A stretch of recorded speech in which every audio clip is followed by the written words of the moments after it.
Hello everybody, welcome to back my YouTube channel. So guys, आज मैं आपको formation of simple future tense पढ़ाने वाला हूँ। ओके, तो सिंपल फ्यूचर टेंस यानी इसे फ्यूचर इंडेफिनिट टेंस भी कहा जाता है। इसका मतलब एक सरल भविष्य काल है। ओके, यानी कि इसे सादा भविष्य काल भी कहा जाता है। तो एक formation of simple future tense यानी कि सरल भविष्य काल कैसे बनाए, यह मैं आपको पढ़ाने वाला हूँ। ओके, सो आप इस क्लास के तरफ फोकस कीजिए। तो सबसे पहले इस क्लास को समझने से पहले ये जो फार्मूला इसको समझेंगे। ओके, अगर इस फार्मूला को आप समझ गए तो मुझे लगता है कि जो एग्जाम्पल्स मैं आपको दूंगा उसको भी आप अच्छी तरह से समझोगे।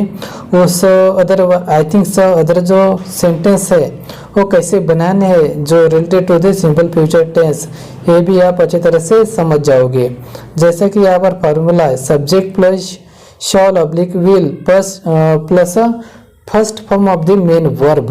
ओके, शॉल एंड विल का यूज करना है उस यानी कि सब्जेक्ट के साथ। फिर उसके बाद जो वर्ब रहेगा उसका फर्स्ट फॉर्म लेना है। ओके, तो इस फार्मूला को आप इजीली समझिए। फिर उसके बाद में आपको इसके रिलेटेड कुछ एग्जांपल्स दूंगा। ओके, तो चले नेक्स्ट स्टेप की तरफ। तो यहाँ पर कुछ प्यारा दिया है, इस प्यारा को समझेंगे और इसके द्वारा हम कुछ एग्जांपल्स है उसको समझेंगे। ओके, तो यहाँ पर दिया है कि सिंपल फ्यूचर टेंस यानी कि सिंपल फ्यूचर टेंस बनाते वक्त शॉल और विल का यूज करना पड़ता है। ओके, लेकिन अभी की जो मॉडर्न इंग्लिश है यानी कि अभी की जनरेशन में जो इंग्लिश यूज करते हैं उसमें ज़्यादातर लोग क्या विल का ही यूज करते हैं, यानी कि यहाँ पर विल का ही यूज करते हैं। तो सबसे पहले इस टेंस को समझने के पहले यहाँ पर जो वर्ब रहेगा, तो यहाँ पर जो वर्ब रहेगा उसका फर्स्ट फॉर्म लेना है। ओके, और स्पेशल जो सब्जेक्ट, ओके, यानी कि यहाँ पर जो बताया गया कि आई एंड वी, जैसा कि आई एंड वी जो सब्जेक्ट है इसके साथ हमेशा शॉल ही लेना पड़ेगा और जो दूसरे सब्जेक्ट रहेंगे उसके साथ विल का यूज करना पड़ेगा। ओके, तो चले इस टेंस को समझने के लिए कुछ एग्जांपल्स है उसको मैं आपको एक्सप्लेन करके देता हूँ ताकि आपको अच्छे से अंडरस्टैंडिंग हो सके। तो इसका जो फर्स्ट एग्जांपल है, यहाँ पर कुछ एग्जांपल दे है। इसका जो फर्स्ट एग्जांपल है, ओके, तो we shall have completed 10 years, हम 10 साल पूरे कर चुके होंगे। यहाँ पर we shall have completed 10 years, तो यहाँ पर जो वी है, वी और आई इसके साथ शॉल का यूज करना है, वैसे हमने पैरा में सीखा है और डेफिनेशन में सीखा है। तो we shall have completed 10 years, तो वी शॉल लिया है तो यहाँ पर हैव है और यहाँ पर जो वर्ब है कंप्लीटेड, इसका फर्स्ट फॉर्म लेना है। ओके, तो इसका जो आंसर है वो क्या है, वी शॉल कंप्लीट 10 years। तो यहाँ पर हैव को रिमूव किया है और जो कंप्लीटेड उसका फर्स्ट फॉर्म लिया है कंप्लीट। ओके, तो ये भी आपको एग्जाम्पल समझ में आएगा। और जो नेक्स्ट एग्जाम्पल है, सेकंड एग्जाम्पल है आई रोट अ लेटर, मैंने एक पत्र लिखा था। तो इसका कैसा करेंगे सिंपल फ्यूचर टेंस में, I shall write a letter, I shall write a letter. क्योंकि यहाँ पर आई था इसलिए इसी वजह से आई के साथ हमने क्या लिया है, आई के साथ हमने शॉल का यूज किया है। ओके, तो I shall write a letter और जो रोट था उसका फर्स्ट फॉर्म लिया है राइट। ओके, और लेटर एज इट इज रखा है। फिर उसके बाद जो थर्ड एग्जांपल है, plants are growing, plants are growing, तो इसका आंसर होगा प्लांट्स विल ग्रो। ओके, जो प्लांट्स आर ग्रोविंग एक प्रेजेंट कंटिन्यूअस टेंस का है। ओके, तो इसे हमें सिंपल फ्यूचर टेंस में कन्वर्ट करना है, इसे इसलिए हमने यहाँ पर विल का यूज किया है। ओके, क्योंकि ये जो प्लांट्स है ये अदर सब्जेक्ट है। ओके, प्लांट्स को हम सब्जेक्ट समझेंगे। ओके, और प्लांट जो अदर सब्जेक्ट है इसी वजह से यहाँ पर विल का यूज किया है।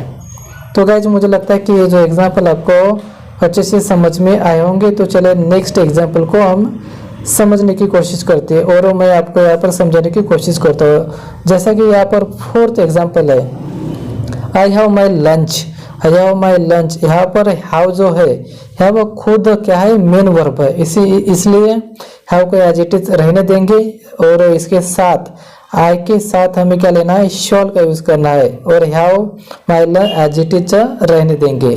तो यहाँ पर आंसर है I shall have my lunch, मैं अपना दोपहर का भोजन कर लूंगा, मैं अपना दोपहर का भोजन कर लूंगा। ओके, सो ये भी एग्जाम्पल आपको समझ में आएंगे। और नेक्स्ट जो फिफ्थ वाला एग्जाम्पल है, I will have left the town, वह शहर छोड़ चुका होगा।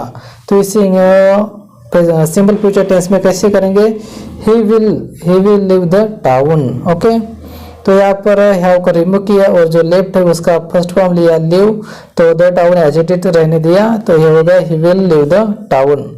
सो गाइस, मुझे लगता है कि आपको अच्छे से समझ में आया होगा और आप इस क्लास पर फोकस कीजिए और मेरे इस चैनल को सब्सक्राइब कीजिए, शेयर कीजिए, कमेंट्स कीजिए। ओके, तो यहाँ पर जो 6 वाला एग्जांपल है, Rahul will have been doing work, Rahul काम कर रहा होगा। तो ये सेंटेंस कौन सा है, Rahul will have been doing work, ये हो गया प्रेजेंट परफेक्ट कंटिन्यूअस टेंस वाला। ओके, तो इसको आपको करना है सिंपल फ्यूचर टेंस में। तो कैसे होगा, राहुल विल डू वर्क, यहाँ पर हमने जो विल हैव बीन था, हैव बीन जो था उसको रिमूव किया और डूइंग जो वर्ब है हमारा उसका फर्स्ट फॉर्म लिया डू, तो ये होगा Rahul will do work, Rahul काम करेगा। फिर उसके बाद कुछ जो एग्जाम्पल इसके बाद जो कुछ सब एग्जाम्पल्स है, तो ये जो एग्जाम्पल है इसका आपको मुझे कमेंट्स बॉक्स में क्या रिप्लाई देना होगा, क्योंकि मैंने आपको जो पढ़ाया है वो आपको अच्छे से समझ में आया होगा। बाकी कुछ नहीं है, यहाँ पर सिर्फ क्या यूज करना है, शैल एंड विल का यूज करना है और सब्जेक्ट को आपको समझना होगा। आई एन वी अगर सब्जेक्ट है तो उसके साथ क्या यूज करना है, शॉल का यूज करना है, और अगर अदर सब्जेक्ट है तो उसके साथ विल का यूज करना है। और जो वर्ब रहेगा, यानी कि जो वर्ब रहेगा, यहाँ पर जो बिल्ट है ये वर्ब है, तो इसका फर्स्ट फॉर्म लेना है। ओके, फिर बाकी जो सेंटेंस में जो वर्ड्स है वो एज इट इज रहेंगे। जैसा कि यहाँ पर जो फर्स्ट सेंटेंस है, the bird had built a nest, चिड़िया ने घोंसला बना लिया था। ओके, तो इसका यहाँ पर आपको सिंपल फ्यूचर टेंस बनाना है, तो कैसे बनाएंगे इसका आपको मुझे रिप्लाई करना है कमेंट्स बॉक्स में। तो सेकंड वाला she burn the letters, third वाला is he doing his work, she burns the letters, and fifth वाला the terrorist will have blow the car, आतंकवादी ने कार को उड़ा दिया होगा। ओके, फिर उसके बाद कुछ एग्जाम्पल्स है, डू दे वॉच इट, क्या वे इसे देखते हैं, द बबल्स बर्स्ट, बुलबुले फूटते हैं, आर दे प्लेइंग, क्या वे खेल रहे हैं, डज ही कम रेगुलरली, क्या वह नियमित रूप से आते हैं, he will have been teaching for 10 years। तो गाइस, मुझे लगता है कि ये जो एग्जाम्पल है इसका आप रिप्लाई देंगे, क्योंकि सिंपल से ही एग्जाम्पल्स है जो मैंने आपको पढ़ाए, जो एग्जाम्पल्स दिए थे और उसके आंसर मैंने आपको कन्वर्ट करके दिए, ट्रांसफॉर्मेशन करके दिया। तो सिंपल सा इजी शैल विल का यूज करना है, सब्जेक्ट को पहचानना और जो वर्ब है उसका आपको क्या लेना है, फर्स्ट फॉर्म लेना, बाकी कुछ नहीं। I think so it is very very easy topics. Okay, so हम चलो मैं आपको कल मिलूंगा फ्यूचर कंटिन्यूस टेंस के साथ। ओके गाइस, सो आज के लिए इतना ही and thank you so much for watching this my video.